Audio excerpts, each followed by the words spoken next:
আসসালামু আলাইকুম এভরিওয়ান, চলে এলাম নতুন রেসিপি নিয়ে। আজকের আয়োজনে থাকছে রাঁধুনি ক্ষীর মিক্স। আজকের এই ক্ষীর মিক্সটা একটা মাত্র উপকরণ দিয়ে আমি আপনাদেরকে তৈরি করে দেখাচ্ছি, আর ভীষণ মজার। এই ক্ষীর মিক্সটা ইনস্ট্যান্ট কীভাবে তৈরি করবেন সেই পদ্ধতিও শেয়ার করছি। চলুন তবে দেখে নেই। ক্ষীর মিক্সটা তৈরি করবার জন্য আমি এখানে রাঁধুনি ক্ষীর মিক্স নিয়েছি 1 প্যাকেট। আপনারা যে কোনো ব্র্যান্ডের ক্ষীর মিক্স ইউজ করতে পারেন।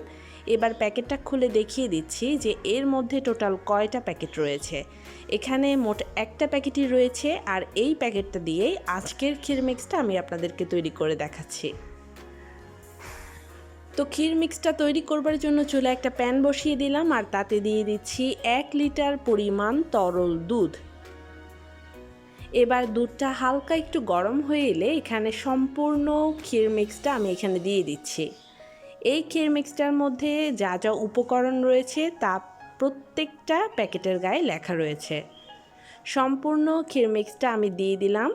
এরপর এখানে আমি দিয়ে দিচ্ছি 1 টেবিল চামচের মতো পোলাও চাল। চালটাকে আমি খুব ভালো মতো ধুয়ে পরিষ্কার করে তারপর এখানে ইউজ করছি।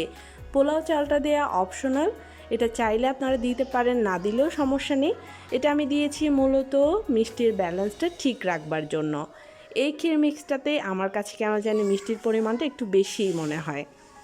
তো অনবরত আমি নেড়ে চেড়ে এই ক্ষীর মিক্সটাকে ঘন করে নিচ্ছি। চুলার হিটটা লো মিডিয়াম হিটের মাঝামাঝি রেখে তারপর এটাকে আমি তৈরি করে নিচ্ছি।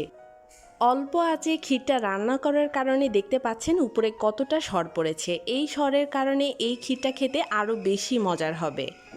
ক্ষীরটা তৈরি হয়ে গিয়েছে, অনেকটা ঘন হয়ে গিয়েছে। তো এই অবস্থায় আমি চুলা থেকে নামিয়ে একটা বাটিতে পরিবেশন করে নিচ্ছি।